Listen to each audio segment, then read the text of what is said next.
Welcome to our channel, ready to elevate your leadership game. Being an effective leader isn't just about giving orders, it's about connecting, understanding, and inspiring. Today, we're diving into something transformative. We're exploring Dale Carnegie's How to Win Friends and Influence People, a timeless guide to building powerful, positive relationships. We'll break down 7 actionable tips to help you become a more effective leader, a supportive colleague, and a trusted friend. So, grab your coffee, tea, or even a green smoothie, and let's get started on this journey to better leadership. You know that feeling when someone is really, truly interested in what you have to say? It's like a warm hug, right? Well, guess what? People love to feel heard and understood. It makes them feel valued, respected, and, well, pretty darn special. As leaders, this is our secret weapon. When we show genuine interest in our team, our colleagues, even that person we pass in the hallway every day, we create an instant connection. We're not just talking about nodding and pretending to listen while we mentally plan our grocery list.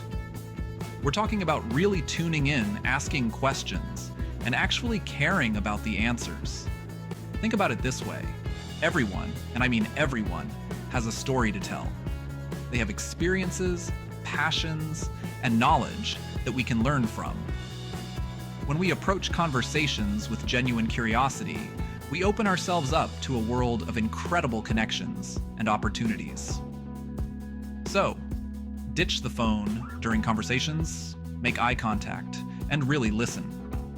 You might be surprised by the incredible connections you make and the things you learn along the way. Okay, let's talk about the simplest yet most powerful tool in your leadership arsenal. Your smile. Yep, that's right.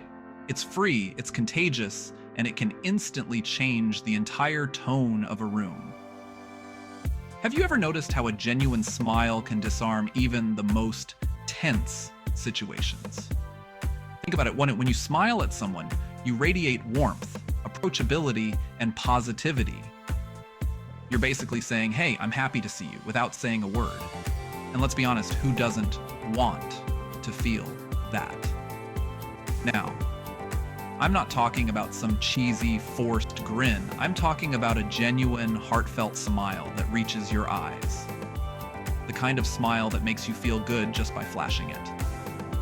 When you smile genuinely, you create an atmosphere of trust and openness. People feel more comfortable, more relaxed, and more willing to engage with you. So, next time you're walking down the hall, attending a meeting, or even just grabbing coffee, remember the power of your smile. Trust me, a little smile can go a long way in making you a more approachable, likable, and effective leader. Let's be honest, have you ever forgotten someone's name like 2 seconds after they introduce themselves? It happens to the best of us. But here's the thing, remembering and using someone's name is like a golden ticket to making them feel valued and respected. Think about it. Our names are deeply, deeply personal. They're a part of our identity. So when someone takes the time to remember and use our name, it shows that they see us, they acknowledge us, and they value us as individuals. Now I know what you're thinking. Ellen, I'm terrible with names.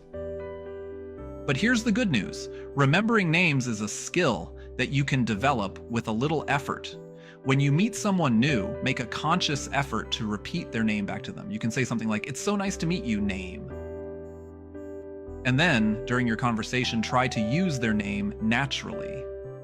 Remembering and using names is a simple yet powerful way to make people feel seen, heard, and valued.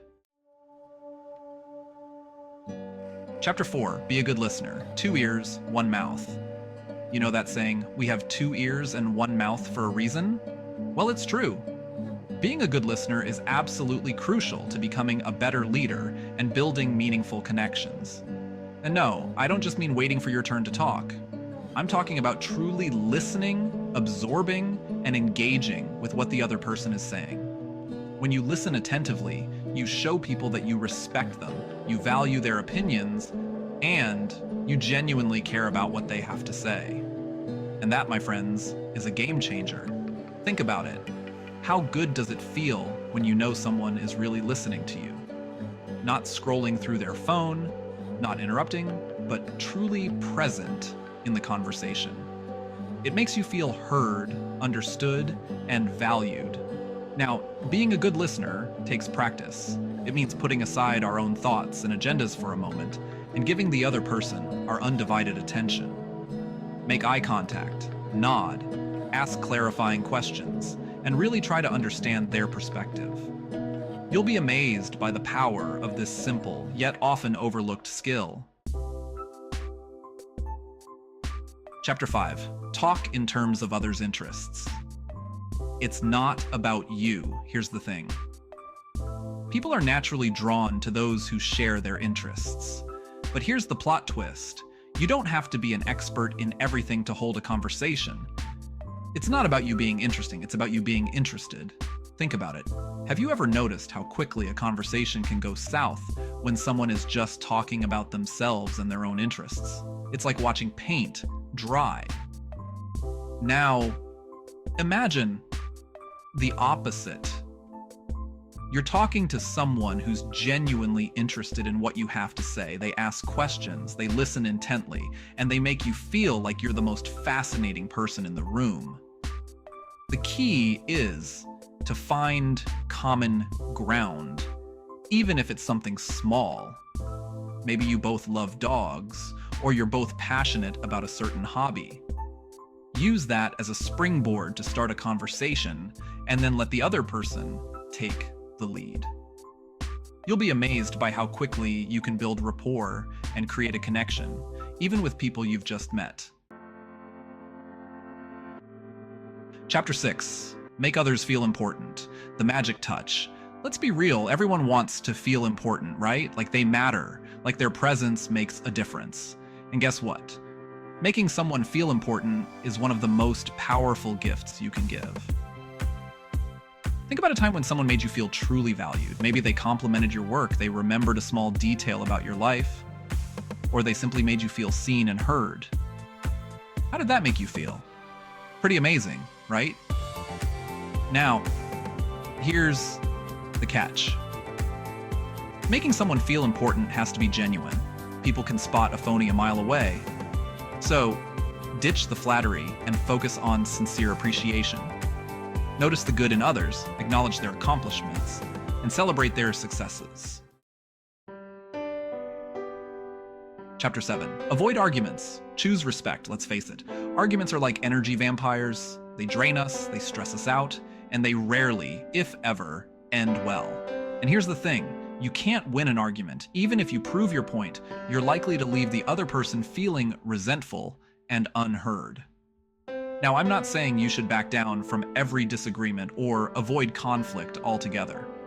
But there's a difference between having a healthy debate and engaging in a full-blown argument.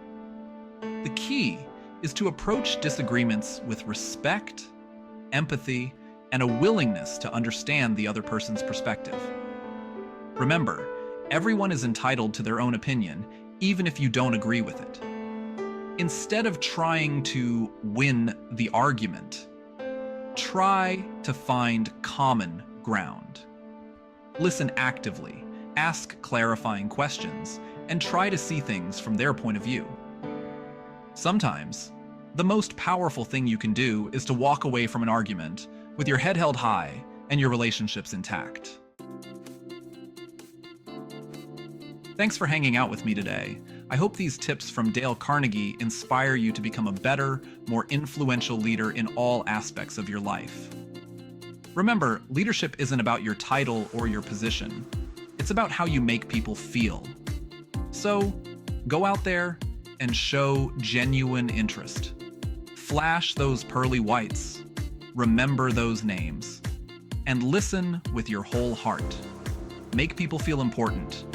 Avoid those energy-sucking arguments, and watch as your relationships flourish. Don't forget to like this video if you enjoyed it, subscribe to our channel for more inspiring content, and share these tips with your friends, family, and coworkers.